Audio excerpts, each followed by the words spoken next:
Hey, welcome back to the channel. So this is my preview of the Six Nations 2024. Oof, how time flies. Well, as my thumbnail probably suggests, I have my clear favourites for this Six Nations, but as I'm Welsh, let's start with the Welsh team. So David Jenkins is captain. Jack Morgan, unfortunately, is injured. He was captain fantastic in the World Cup, absolutely fantastic player. But Wales bring in a lot of young players through, and they're going to live off that for the next couple of years. Gatland probably going to build his core team.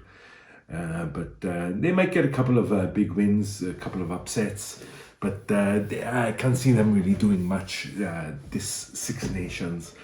So then on to England. Now, England with a more successful team from the Northern Hemisphere in the World Cup. And the World Cup was pretty intense. There was a lot of close games. It could have gone either way in a couple of them, but England got to the semis, and they ended up getting a bronze medal.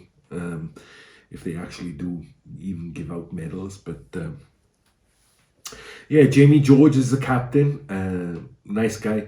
It was pointed out that he was the captain of the midweek Lions team, and now that is a unique honor. Jason Leonard was also gifted that captaincy, and that's a kind of special role in the Lions setup, as like means you're a very kind of gregarious guy, and you can like bring players together and motivate them, especially for midweek games, which is always tough on a Lions tour or any tour if you've been on one yourself. Great choice of captaincy, I think, and they have so much strength and depth. And Borthwick, as boring as he is, has managed to bring through a lot of like uncapped players into the squad for this year's Six Nations. And I think England are going to be riding high in confidence after getting to that semi-final, and they're going to be very, very, very difficult to stop. So they're my choice for sure. Moving on to France. So France seem to have checked out of this year's Six Nations. Dupont, the best player in the world, apparently he's off doing sevens or something. Not a good look for them. Aldrich is captain though, the number 8. So he's a great player. So I hope France do well, but I think this is going to take them a year or two to kind of recover from that loss in the quarterfinals to South Africa. But they'll be there or thereabouts. They've got a strong player base that is similar to England, so they're always going to be good. But I don't think it's their year this year. And then on to Ireland. I mean, Peter O'Mahony is captain of Ireland. I thought he was done after the World Cup, but no, he's soldiering on. The war god continues to wage war. Long may it continue.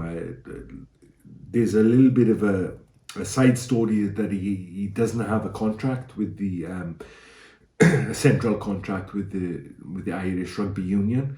So I think Farrell, I'm only speculating, but it seems to be within Farrell's wheelhouse, is that he's making him captain to get him a contract, for as long as he wants to play, for services rendered. And he's O'Mahony, I love the guy.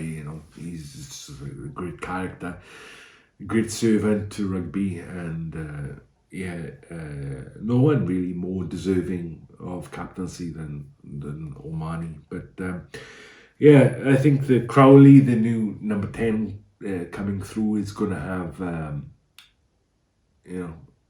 baptism. He's going to be starting.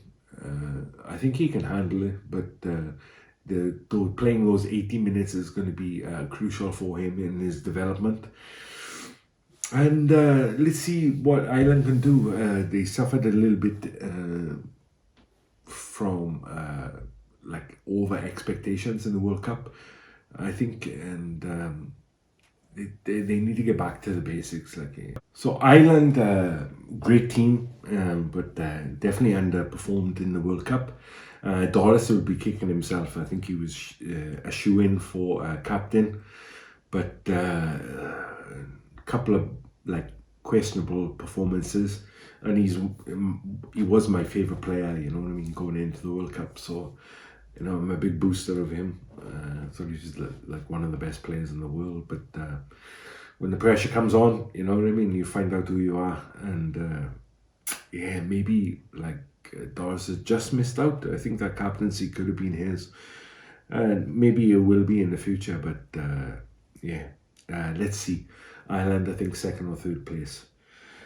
As for Scotland, Townsend is still in charge. I think that was by a sliver of his teeth. I think they were ready for a change, but they've opted to stay with him. And then he's announced co-captains, Daj and Finn Russell. Now Finn Russell is an absolute legend at this point.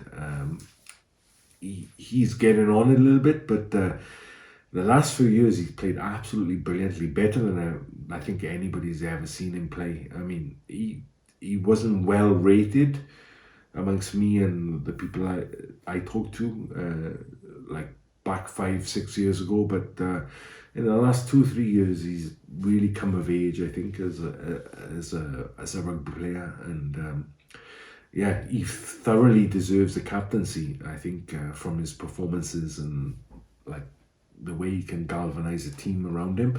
So why they haven't given him the captaincy solely, I don't know. It seems it's if you mess up, we've got this other guy who's going to take over, but I don't think that's a good look for Scotland. Of course, the World Cup was cut short prematurely because of the group of death. I don't know. It's going to be tough ask for Scotland, I think. Italy then, Italy again, they were playing some good rugby coming into the World Cup, but they didn't perform well, and they'll just be happy with a win or a draw, I think, depending on who they can get it against. Maybe on home turf would be the best opportunity, but every year the calls for Georgia, Portugal, those guys to get the relegation, one up, one down from the other tournament, which I'm gonna watch, I think, this year, because Portugal are absolutely fantastic in the World Cup. I think everyone can agree.